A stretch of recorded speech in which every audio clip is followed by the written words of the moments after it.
चर्चा करूंगी। तो आज की क्लास का टॉपिक है फ्रेमिंग क्वेश्चंस एंड ग्रीटिंग्स। अब क्वेश्चंस एंड ग्रीटिंग्स मतलब कि सवाल कैसे पूछने हैं, और जब आप किसी से पहली बार मिले तो आपको उनसे बात कैसे करनी है। तो उसके बारे में बात करने के लिए जल्दी से रेडी हो जाइए, क्योंकि मेरा पहला सवाल ये है कि ये सवाल होते क्या है। सवाल वो है जो आप किसी से पूछते हैं। जब आप किसी से कुछ जानना चाहते हैं तो आप उनसे जो पूछते हैं उसको कहते हैं सवाल। जैसे कि अभी मैं आपसे पूछ रही हूं कि आप कहाँ जा रहे हैं, यानी कि वेयर आर यू गोइंग, तो ये हो गया सवाल। सवाल के आगे आता है क्वेश्चन मार्क, जिसके बारे में हमने पिछली क्लास में खूब सारी बातें की थी। तो अब जब सवालों की बातें करनी ही है तो सवाल ये भी पूछ लेते हैं कि ये सवाल बनाते कैसे हैं। तो ज्यादातर क्वेश्चंस जो होते हैं वो इंग्लिश में WH वर्ड से शुरू होते हैं, यानी कि इंग्लिश की ये जो लैंग्वेज है इसने सवालों के लिए भी अलग से शब्द बना के रखे हैं, जिसको हम WH वर्ड्स कहते हैं। इन्हें WH क्यों कहते हैं? क्योंकि ये शुरू ही WH से होते हैं, जैसे कि why, where, when, who and how. मैं जानती हूं कि हाउ WH से शुरू नहीं होता, H से होता है, लेकिन इसकी कैटेगरी का नाम है WH वर्ड्स। जैसे कि अगर मैं आपसे पूछूं why did you not finish your homework, यानी कि अपना होमवर्क क्यों नहीं किया। Where are you off to, कहाँ निकल पड़े। When will you come back, कब तक वापस आओगे। Who are you going with, किसके साथ जा रहे हो। How will you reach there, वहां पहुंचोगे कैसे। ये सारे सवाल इंग्लिश में पूछना पॉसिबल है WH वर्ड्स की मदद से। सिर्फ इतने ही नहीं होते, काफी सारे WH वर्ड्स होते हैं जिनके बारे में एक एक करके आज आपसे बात करने वाली हूं। पर क्या सिर्फ WH वर्ड्स ही होते हैं और कुछ नहीं होता? और भी बहुत कुछ होता है। और भी वर्ड्स होते हैं इंग्लिश में, जैसे कि is, am, are, do, did, was, were, खूब सारे वर्ड्स हैं, ढेर सारे वर्ड्स हैं। जैसे कि अगर मैं आपसे पूछूं is this going to be a problem, क्या ये तकलीफ होगी। आर यू डूइंग ओके, क्या आप ठीक हैं। Do you know who said it, आपको पता है किसने बोला। Did you know he said it, आपको पता है उसने बोला। Was there a reason behind this, क्या इसके पीछे कोई कारण था। Were there no other options, क्या और कोई तरीके ही नहीं थे। नोटिस कीजिए, जब मैंने आपसे WH वर्ड्स में सवाल पूछे तो मैं बहुत क्लियर थी, क्यों, कब, कहाँ, कैसे। लेकिन जब मैं ये सारे शब्द यूज कर रही हूं तो सवाल आके अटकता है, क्या ये हुआ, क्या वो हुआ। इसीलिए ये सारे वर्ड्स अलग हैं। तो पहले तो हमें ये सीखना पड़ेगा कि ये दोनों में फर्क क्या है।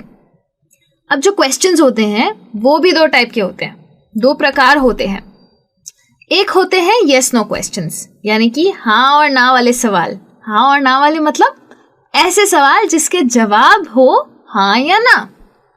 जैसे कि अगर मैं आपसे पूछूं कि आपको पार्टी में मजा आया, did you have fun at the party, तो आप कहेंगे हाँ मुझे मजा आया, या फिर नहीं मुझे मजा नहीं आया। पर जवाब तो हाँ या ना में था ना। या फिर अगर मैं आपसे पूछूं कि why did you do this, क्यों किया आपने ऐसा, तो क्या आप हाँ या ना में जवाब दे सकते हैं। नहीं, why did you do this का जवाब आपको देना पड़ेगा काफी ज्यादा लेंथ में। क्यों किया आपने ऐसा, मैंने ऐसा किया क्योंकि मैं थक गया था। तो हाँ और ना में देना पॉसिबल नहीं है। जैसे कि वेयर आर यू फ्रॉम, कहाँ से हैं आप, तो शायद आपके जवाब में कोई शहर का नाम हो, फिर से हाँ और ना में देना पॉसिबल नहीं है। तो ऐसे सवालों को कहते हैं इंफॉर्मेशन क्वेश्चंस। इंफॉर्मेशन क्वेश्चंस का मतलब है ऐसे क्वेश्चंस जो किसी और से इंफॉर्मेशन मांगते हैं। लेकिन ये सारे सवाल पूछे कैसे जाते हैं? बहुत ही सिंपल साधारण सी टेक्निक है। धीरे धीरे इस टेक्निक की आदत हो जाएगी आपको। शुरुआत के लिए आप एक काम कर सकते हैं, आप अपना सवाल हिंदी में सोचिए। जैसे कि अगर आप मुझसे पूछना चाहते हैं क्या वो खुश है, क्या वो लड़की खुश है, अब उसका जवाब इंग्लिश में सोचिए। अगर उसका जवाब है हाँ वो लड़की खुश है, तो आपका जवाब होगा शी इज हैप्पी। अगर शी इज हैप्पी मेरा जवाब है, तो अब बस करना यह है कि शी और इज को अदला बदली कर देनी है। तो सवाल क्या हो जाएगा, is she happy, answer she is happy, है ना सिंपल। सिर्फ और सिर्फ इज और शी को मैंने इंटरचेंज किया और कुछ भी नहीं किया। लेकिन ये सिंपल तो इसीलिए था क्योंकि इसके पास था इज। इज है ऑक्सिलरी वर्ब। अब ऑक्सिलरी वर्ब क्या होते हैं, कैसे होते हैं, इसके बारे में बहुत सारी बातें करनी बाकी है अभी। लेकिन अभी के लिए ये समझ लीजिए कि ये जो is, am, are, do, does, was, were है ना, ये सब हमारे दोस्त हैं, हमारी मदद करने के लिए होते हैं सेंटेंसेस में। और अगर ये सेंटेंस में नहीं है तो हम क्या करें? जैसे कि यहाँ पे एक सेंटेंस है, आई प्ले क्रिकेट, मैं क्रिकेट खेलता हूं, पर यहाँ पे तो कुछ भी नहीं है, इज भी नहीं है, एम भी नहीं है, आर भी नहीं है, कुछ नहीं है। तो मैं क्या करूं? इसका सवाल कैसे बनाऊं? इंटरचेंज क्या करूंगी? तो कुछ भी इंटरचेंज नहीं करना है। आई प्ले क्रिकेट को वैसा का वैसा रहने दीजिए, आगे फुल स्टॉप हटा के क्वेश्चन मार्क डाल दो और सेंटेंस के पहले डाल दो डू। तो सवाल हो गया, डू आई प्ले क्रिकेट? है ना आसान। काफी जगह ऐसी होती है जहां पे डज लगता है, जैसे कि ही, तो ही के आगे लगाना पड़ेगा डज। डज क्या होता है? डू का plural form, do plus ES is equal to does. पर ये डू को ईएस देगा कौन? एस तो चाहिए ना, तो एस हम ले लेंगे प्लेस से। सेंटेंस देखिए, ही प्लेस क्रिकेट, एस निकाल लिया प्लेस से, दे दिया हमने डू को, तो सेंटेंस क्या बन गया? Does he play cricket? Question mark. इतना आसान है सवाल बनाना। सिंपल क्वेश्चंस आप इस तरीके से बना सकते हैं। पर जब मैं WH वर्ड्स की बात करती हूं तो ये बहुत ही स्पेसिफिक क्वेश्चंस होते हैं, बहुत पर्टिकुलर क्वेश्चंस होते हैं। WH वर्ड्स के प्रकार बहुत सारे हैं। मैं आपसे काफी सारे WH वर्ड्स आज डिस्कस करने वाली हूं। और सबसे पहले मैं शुरू करूंगी हु से। हु यानी कि कौन। जब मैं किसी से ऐसा सवाल पूछना चाहती हूं जिसमें मैं जानना चाहती हूं कि वो इंसान कौन था, या जवाब किसी का इंसान में हो, किसी का जवाब हो और वो जवाब में इंसान हो, तब मैं कहूंगी हु। तब वो सवाल मैं शुरू करूंगी हु से। यानी कि अगर मैं आपसे पूछना चाहती हूं कि आपकी टीचर कौन है, हु इज योर टीचर, और आप कहेंगे my teacher is Nidhi ma'am, तो हु का जवाब हुआ निधि मैम। निधि मैम कौन है? इंसान है ना। तो हु जो होता है तब मैं इंसानों के लिए यूज करती हूँ। सिर्फ और सिर्फ कौन, कौन जब मुझे पूछना है तब मैं यूज करूंगी हु। वैसे he who was that man, कौन था वो आदमी। हो सकता है आप कहें कि वो आदमी मेरा प्लम्बर था, that man was my plumber. बात हुई किसकी? इंसानों की, तो यूज किया हु। उसके आगे होता है वेयर। जैसे हु हम इंसानों के लिए यूज करते हैं, वैसे वेयर हम जगहों के लिए यूज करते हैं। जब जवाब कोई जगह के बारे में हो तब सवाल में पूछा जाता है वेयर। जैसे कि वेयर डू यू लिव, कहाँ रहते हैं आप। तो अगर कहाँ रहते हैं आप सवाल है तो जवाब क्या होगा? I live in Ahmedabad, I live in Mumbai, I live in Chennai. बहुत सारे जवाब हो सकते हैं, पर जगह का नाम है ना, ये अहमदाबाद, मुंबई, चेन्नई, बैंगलोर, ये सब तो जगहों के नाम है। तो जवाब जब मेरा प्लेस में है तो सवाल हो जाता है वेयर। जैसे कि मैं आपसे पूछ सकती हूँ where are you coming from, मतलब कहाँ से आ रहे हो, तो आप कहेंगे मैं अपने घर से आ रहा हूँ, I am coming from my home. या फिर मैं आपको फोन लगा के पूछूं वेयर आर यू, कहाँ हैं आप, तो आप कह सकते हैं कि मैं घर पे हूँ, I am at my home. तो जब भी मैं एक ऐसा जवाब एक्सपेक्ट कर रही हूं जिसमें मैं जगह का नाम जानना चाहती हूं, तब मैं यूज करूंगी वेयर। वेयर के बाद एक और WH वर्ड है जिसके बारे में आपसे बात करूंगी, और वो है व्हाट। व्हाट मतलब क्या। ये जो क्या होता है ये हम काफी जगहों पे यूज करते हैं। इसकी कोई कैटेगरी नहीं होती, लेकिन जब मैं इंसान के बारे में पूछना चाहती हूँ तब मैं आपसे हु में यूज कर रही हूँ। जब मैं बात करना चाहती हूँ जगह की तब मैं कह रही हूँ वेयर। जब मैं किसी चीज की बात करना चाहती हूँ तब मैं यूज कर सकती हूँ व्हाट।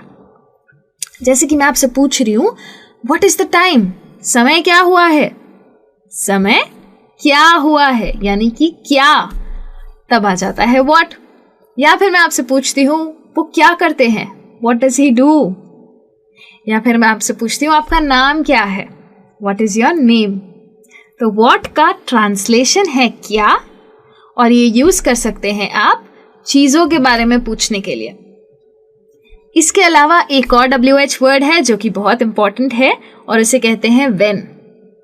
3 आप सीख चुके हैं, ये जो चौथा WH वर्ड है व्हेन, इसका मतलब है कब।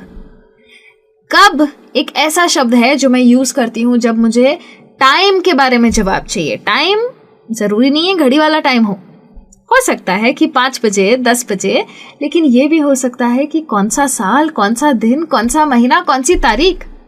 जब मेरे जवाब कुछ ऐसे समय में आने लगे तब मैं यूज करूंगी व्हेन। जब मैं एक्सपेक्ट करती हूँ कि कोई मुझे बताए कब, तब मैं यूज करूंगी व्हेन। जैसे कि मैं आपसे पूछती हूँ आपकी शिफ्ट कब खत्म होगी, when will your shift and. तो शायद आप कहना चाहें कि मेरी शिफ्ट 7 बजे खत्म होगी, my shift will end at 7 PM। तो 7 PM क्या है, टाइम है। अगर मैं आपसे पूछूं when will you come back, तो शायद आप कहें I will come back on Monday, मैं मंडे को वापस आऊंगा। मंडे क्या है, दिन है। व्हेन आर यू लिविंग, कब निकल रहे हैं आप, I am living on the 13th of November। 13th of November क्या है, तारीख है। तो ऐसी सारी चीजों के लिए हम यूज करते हैं व्हेन को। इसके बाद आता है विच। बहुत सारे WH वर्ड्स आप सीख चुके हैं ऑलरेडी, एक और सीख लीजिए विच। विच एक ऐसा वर्ड है जब मैं तब यूज करती हूँ जब बहुत सारी चीजें हैं और मैं जानना चाहती हूँ इन सब में से कौन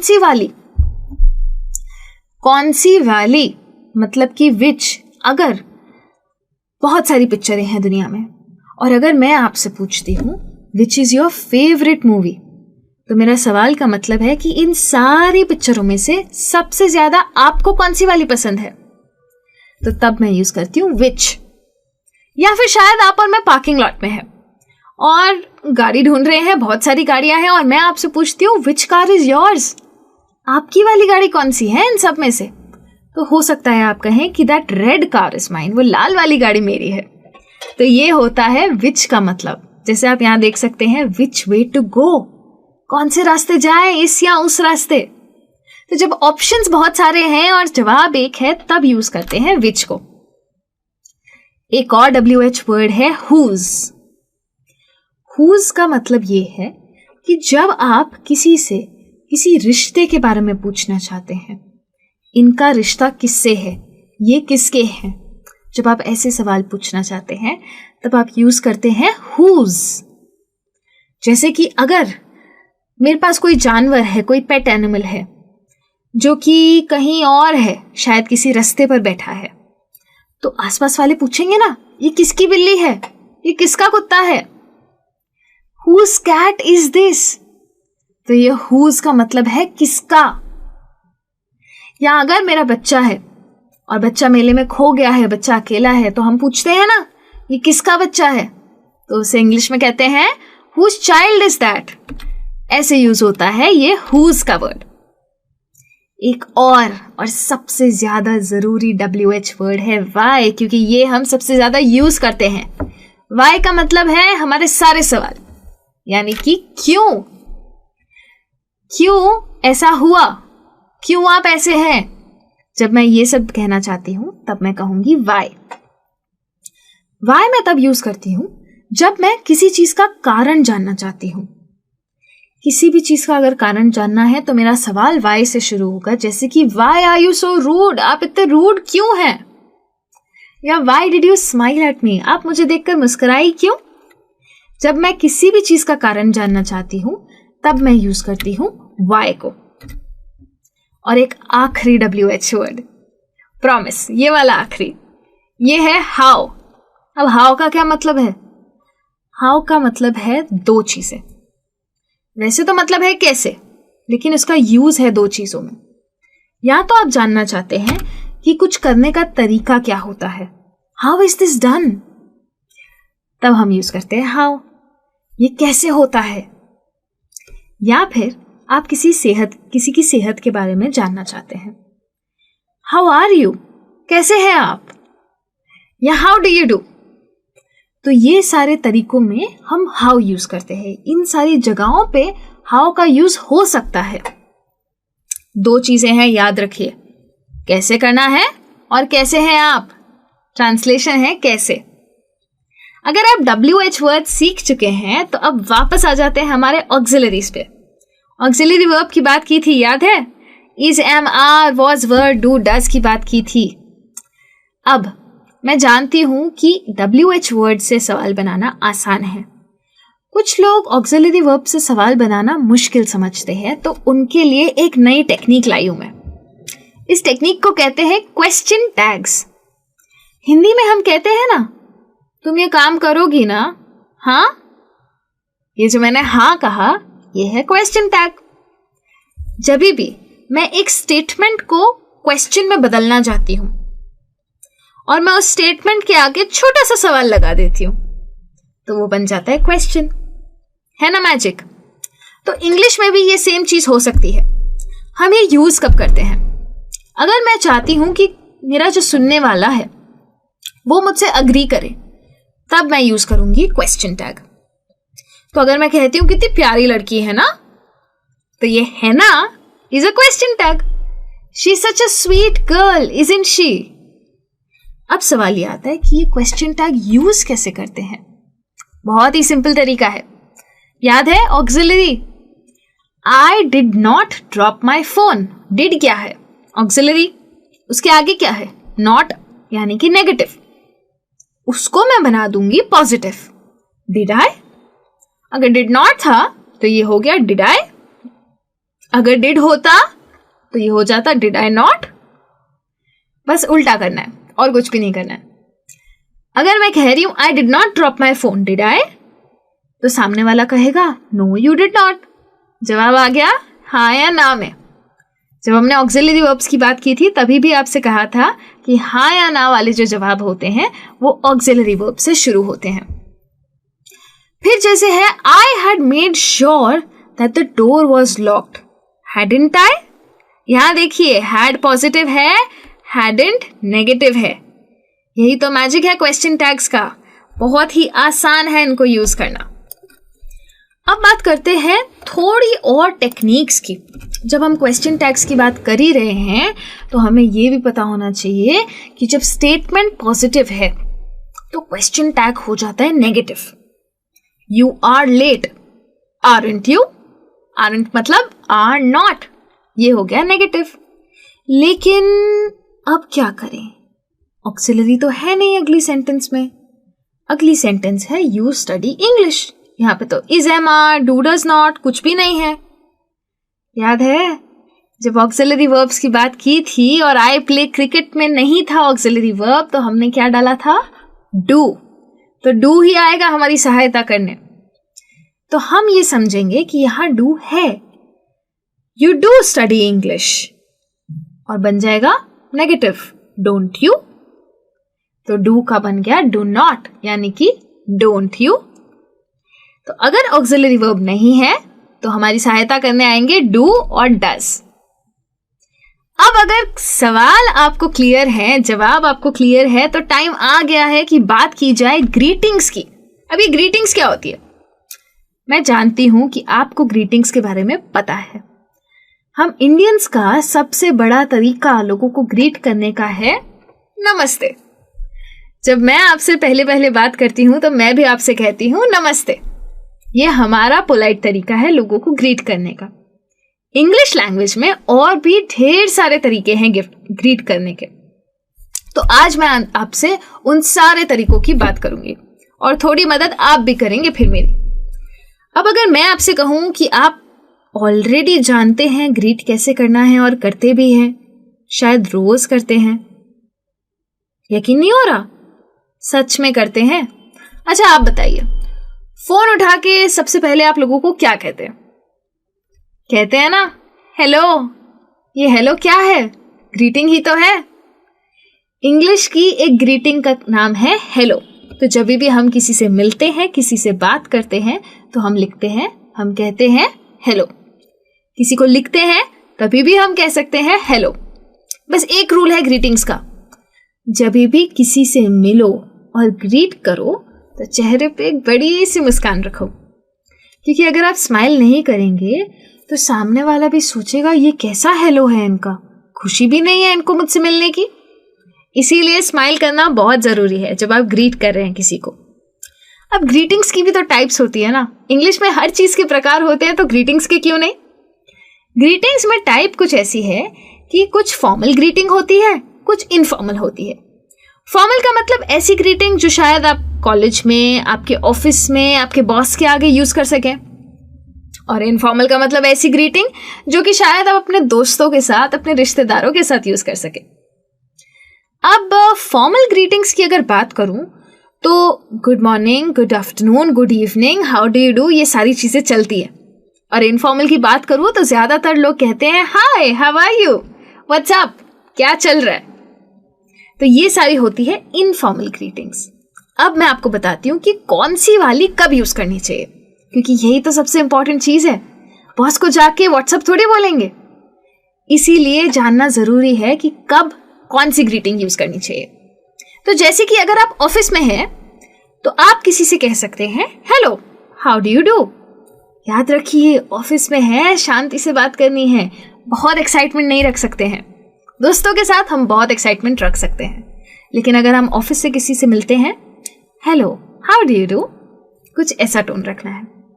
अगर आप किसी से कोई सेमी फॉर्मल एनवायरनमेंट में मिलते हैं, जैसे कि आप कॉलेज के प्रोफेसर से मिले, या आप बॉस से कहीं बाहर मिले, या फिर कोई कैजुअल एनवायरनमेंट है कॉलेज में बट किसी बड़े इंसान से मिल रहे हैं, तो आप कह सकते हैं गुड मॉर्निंग, गुड आफ्टरनून या गुड इवनिंग। तब जो भी टाइम है दिन का उस हिसाब से कहिए। ध्यान देना बहुत, अगर शाम है तो गुड मॉर्निंग मत कह देना।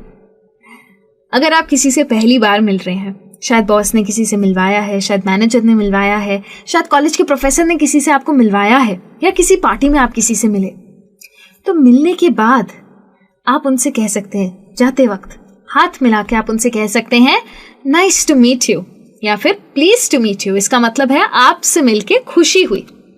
तो उन सामने वाले इंसान को भी बहुत खुशी होगी जब आप ये कहेंगे। अगर आप किसी दोस्त या रिश्तेदार से मिलते हैं तो आप तो जानते ही हैं कि क्या बोलना है।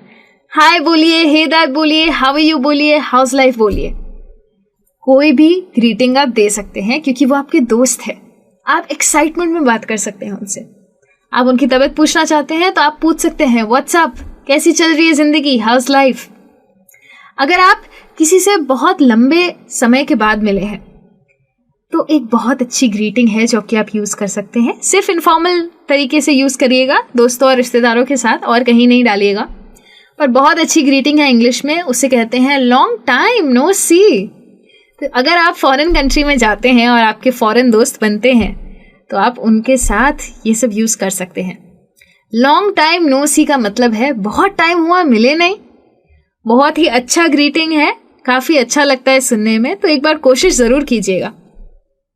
अब जब ग्रीटिंग्स की बात कर ही रही हूं तो क्या आप जानते हैं कि इंग्लिश में 50 से भी ज्यादा तरीके हैं ग्रीट करने के। कुछ तो मैं आपको यहाँ बता चुकी हूँ, कुछ आप ढूंढ सकते हैं। देखते हैं आप कितने ग्रीटिंग के तरीके ढूंढ पाते हैं। और आज तो मैंने काफी सारी बातें की ही है आपसे। यस नो क्वेश्चंस की बातें की, इंफॉर्मेशन क्वेश्चंस की बातें की, क्वेश्चन टैग्स की ट्रिक सिखाई, और फॉर्मल और